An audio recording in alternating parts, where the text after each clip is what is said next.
అదరగొట్టే కారం రంగు రుచి ఆచి కారం పొడి. అసెంబ్లీ ఎన్నికలు ముగిసినా అధికారం చేతులు మారినా ఆ జిల్లాలో రాజకీయ వేడి ఎంత మాత్రం తగ్గడం లేదు.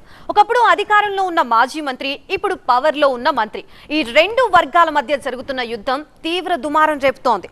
ఒక్కో దఫా ఒక్కో అంశం ఎత్తుకుంటున్న పాలక ప్రతిపక్షాలు తగ్గేదేలే అన్నట్లుగా తలపడుతున్నాయి. ఇంతకీ రచ్చ రేపుతున్న ఈ రాజకీయం ఎక్కడ జరుగుతోంది? జగడం ఎందుకు ముదురుతోంది? అప్పుడు ఫ్లెక్సీలు, ఇప్పుడు ఫోటోలు. సూర్యాపేటలో ఆరని అగ్గి. ఆధిపత్య పోరులో అధికార ప్రతిపక్షాలు. రాజకీయ చైతన్యానికి మారుపేరుగా నిలిచే సూర్యాపేటలో రాజకీయాలు ఎప్పుడూ హాట్ గానే ఉంటాయి. కానీ కొద్ది రోజులుగా ఆ హాట్నెస్ మరింత ఎక్కువైనట్లు కనిపిస్తోంది. బీఆర్ఎస్ నుంచి కాంగ్రెస్ కి అధికార మార్పిడి జరిగినప్పటి నుంచి సై అంటే సై అన్నట్లుగా నడుస్తోంది లోకల్ రాజకీయం. ఒక్కొక్కరిది ఒక్కో స్టైల్ అన్నట్లుగా తమ పతారా చూపించేందుకు పోటీ పడుతున్నారు పాలక ప్రతిపక్ష నేతలు. రప్పా 3.0 లోడింగ్ అంటూ బీఆర్ఎస్, తెలంగాణ బెబ్బులికి ఎదురొస్తే రప్పా అంటూ కాంగ్రెస్ ఇలా పోటాపోటీ ఫ్లెక్సీలతో జగడానికి నాంది పలికారు. మొదట మాజీ మంత్రి జగదీష్ రెడ్డి అభిమానులు పట్టణంలో భారీ స్థాయి ఫ్లెక్సీలు ఏర్పాటు చేసి అందరి దృష్టిని ఆకర్షించే ప్రయత్నం చేశారు. రప్పా అంటూ వెలిసిన గులాబీ ఫ్లెక్సీలు ఒక్కసారిగా గందరగోళం రేపాయి.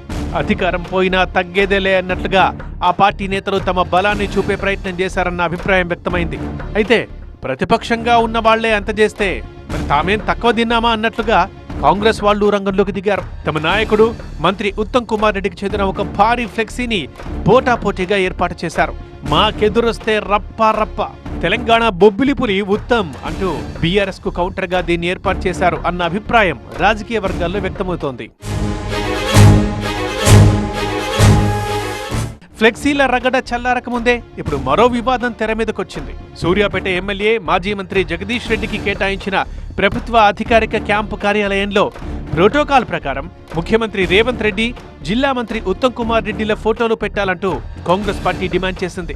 మార్కెట్ చైర్మన్ వేణురెడ్డి తన కార్యకర్తలతో కలిసి జగదీష్ రెడ్డి క్యాంపు కార్యాలయానికి వెళ్లి సీఎం రేవంత్, మంత్రి ఉత్తమ్ ఫోటోల్ని అక్కడున్న కేసీఆర్ చిత్రపటం పక్కనే ఏర్పాటు చేశారు. దురుద్దేశంతోనే బీఆర్ఎస్ నేతలు సీఎం రేవంత్, ఉత్తమ్ల ఫోటోల్ని ఎమ్మెల్యే క్యాంప్ ఆఫీసులో పెట్టలేదని ఆరోపించారు. దీంతో ఈ వ్యవహారం లోకల్ గా మరోసారి పొలిటికల్ అగ్గిని రాజేసింది. ఇలా ఫోటోలు పెట్టడం సాధారణ అంశమే అయినా ప్రతిపక్ష ఎమ్మెల్యే క్యాంపు కార్యాలయంలోకి వెళ్లి మరీ ఫోటోలు పెట్టడం ద్వారా కాంగ్రెస్ తమ రాజకీయ ఆధిపత్యాన్ని చాటుకునే ప్రయత్నం చేసిందన్న చర్చ జోరందుకుంది. ఎమ్మెల్యే క్యాంపు కార్యాలయం బీఆర్ఎస్ ఆఫీస్ కాదంటూ కాంగ్రెస్ తీవ్ర స్థాయిలో విరుచుకుపడుతోంది. కాంగ్రెస్ ప్రభుత్వం అధికారంలోకి వచ్చి 2 ఏళ్లు కావస్తున్నా ఎమ్మెల్యే ప్రోటోకాల్ పాటించకపోవడం సరికాదని ఆగ్రహం వ్యక్తం చేస్తోంది. సీఎం సహాయ నిధి చెక్కుల్ని అందించేటప్పుడు ముఖ్యమంత్రి సందేశం ఉన్న కాపీని లబ్ధిదారులకు ఎందుకు ఇవ్వడం లేదని ప్రశ్నిస్తోంది. జగదీష్ రెడ్డికి కనువింపు కలిగించాలనే ఉద్దేశంతోనే ముఖ్యమంత్రి, మంత్రి ఫోటోల్ని ఆయన క్యాంప్ ఆఫీసులో ఏర్పాటు చేసినట్టు చెబుతున్నారు కాంగ్రెస్ నేతలు. అయితే కాంగ్రెస్ నేతలకు ఏమాత్రం తగ్గని రీతిలో దూకుడుగా ప్రతిస్పందించింది గులాబీ దళం. వాళ్ళలా జగదీష్ రెడ్డి క్యాంప్ ఆఫీసులో సీఎం, మంత్రుల ఫోటోలు పెట్టి వెళ్లారో లేదో ఇలా వచ్చి వాటిని తొలగించేశారు బీఆర్ఎస్ నేతలు.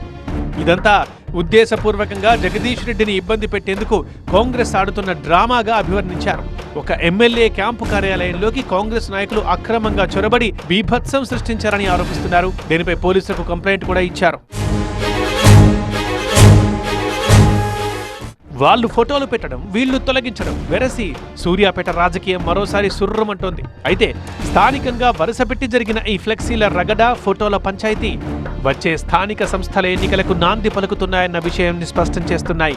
ఇలాంటి చర్యల ద్వారా పాలక ప్రతిపక్షాలు తమ బలాబలాలు ప్రదర్శించుకుంటున్నాయి, ఆధిపత్యం సాధించే ప్రయత్నం చేస్తున్నాయి. తమకు ప్రజాబలం తగ్గలేదని నిరూపించుకోవాలని బీఆర్ఎస్ ఉవ్విల్లుడుతోంటే అధికార పార్టీ కూడా బల ప్రదర్శనకి సై అంటోంది. దీంతో స్థానిక ఎన్నికల సమయంలో ఈ సమరం ఇంకెలా ఉంటుందోనన్న ఉత్కంఠ ఏర్పడింది.